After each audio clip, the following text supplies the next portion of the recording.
আবু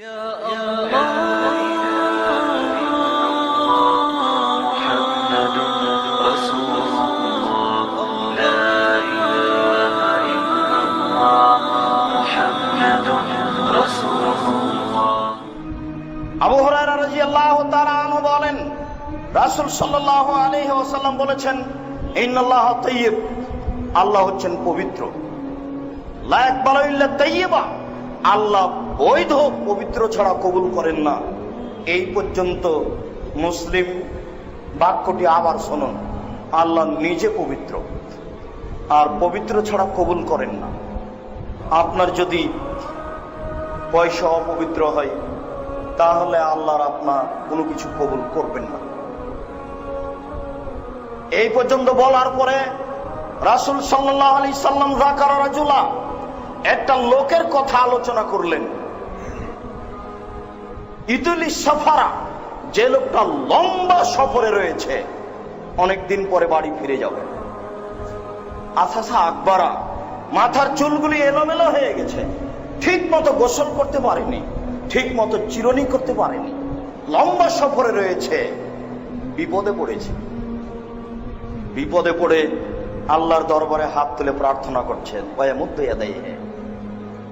বলছিলাম, সম্মানিত মসজিদের মুসাল্লি, লোকটি বিপদে আছে, বিপদে পড়ে হাত তুলে আল্লাহর দরবারে দোয়া করছে। কিন্তু ঘটনা হলে আল্লাহ রাসূল বলছেন, ও মাতামুহু হারাম, তার খাদ্য আছে হারাম, ও মাশরাবুহু হারাম, তার পানি আছে হারাম, ও মালবাসুহু হারাম, তার পোশাক আছে হারাম, ও গুসিয়া বিল হারামে, তার জীবিকা নির্বাহ হারাম। আন্না ইস্তাজাবা লাহু, তার দোয়া কি করে কবুল হতে পারে? অসম্ভব, তার দোয়া কবুল হবে না। মুসলিম, এ কথা রাসূল সাল্লাল্লাহু আলাইহি ওয়াসাল্লাম বলেন। এই জন্যই ইবাদতের আগে উপার্জন, উপার্জনের বিষয়টি আগে, ইবাদতের বিষয়টি পরে। ইবাদত করার পূর্বে আপনি সিদ্ধান্ত নিয়ে ফেলুন যে এই রুজি আমার বৈধ না অবৈধ।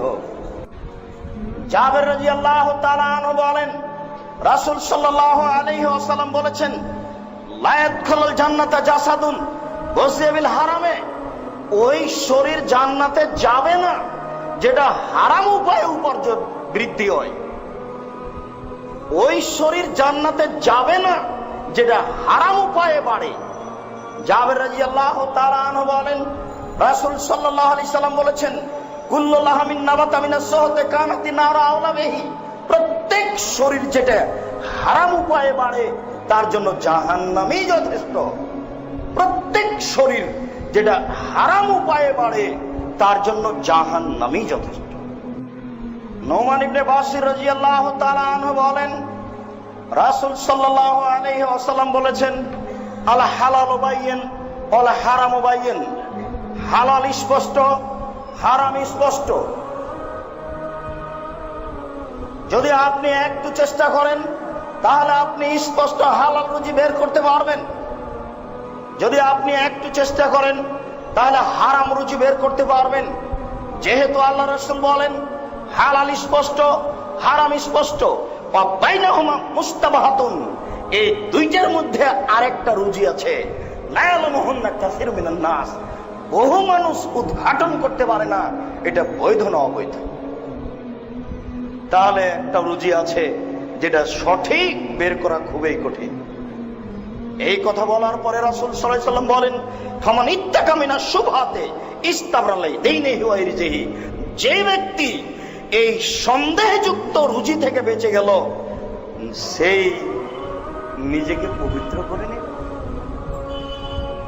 ফামান ইত্তাকা মিনাশ শুবহাতি, যে ব্যক্তি সন্দেহ থেকে নিজেকে মুক্ত করে নিল, সেই নিজেকে জাহান্নাম থেকে বাঁচিয়ে নিল। ওমান ওয়াকা ফি শুবহাতি ওয়াকা ফিল হারামে, যে সন্দেহের মধ্যে পড়ে গেল সে হারামের মধ্যে পড়ে গেল। শুনুন, যেই রুজির চূড়ান্ত সিদ্ধান্ত নাই সেটা চূড়ান্ত হারাম, যেই চাকরির চূড়ান্ত সিদ্ধান্ত নাই সেটা চূড়ান্ত হারাম, যেই ব্যবসার চূড়ান্ত সিদ্ধান্ত নেই সেটা চূড়ান্ত হারাম, যেই চাকরির চূড়ান্ত সিদ্ধান্ত নাই সেটা চূড়ান্ত হারাম। সন্ধ্যা পর্যন্ত ভাবার সুযোগ নেই, 3 ঘন্টার মধ্যে ওই জমি ছেড়ে দিতে হবে, যেই জমি আমার কিনা বুঝতে পারি না। জোর করে দলীয় দাপটে জমি দখল করে আছেন। দলীয় দাপট যেদিন টিকবে না সেদিন কি হবে? জোয়াচ্চরদের ক্ষমতায় দলীয় দাপটে অর্থ সম্পদ দখল করে আছেন, সেদিন কি হবে? যেই দিনের ব্যাপারে আল্লাহ বলছেন আলিয়াউমা লা তামলিকু নাফসুন লিনাফসিন শাইআ ওয়া লা আমরু ইয়াওমাইযিন লিল্লাহ। আজ কোন মানুষের কোনো উপকার করতে পারবে না, একচ্ছত্র মালিকানা আমার হাতে থাকবে। সেদিন দলীয় দাপট কি হবে? সন্ধ্যা পর্যন্ত ভাবার সুযোগ নেই। ছেলে মেয়ে কি করে খাবো এই জিম্মেদারি আমি নিইনি। যে সৃষ্টি করেছে তার জিম্মেদারি আমার, কেন এত টাকা? পৃথিবী সৃষ্টির 50,000 বছর পূর্বে আমার ছেলের রুজি একবার নির্ধারণ হয়েছে। যেদিন আমার ছেলে তার মায়ের পেটে 3-4 মাস, সেদিন আবার রুজি নির্ধারণ হয়েছে। আমাকে কেন এত ভাবতে হচ্ছে অবৈধভাবে পয়সা উপার্জন করা? ওর সিদ্ধান্ত।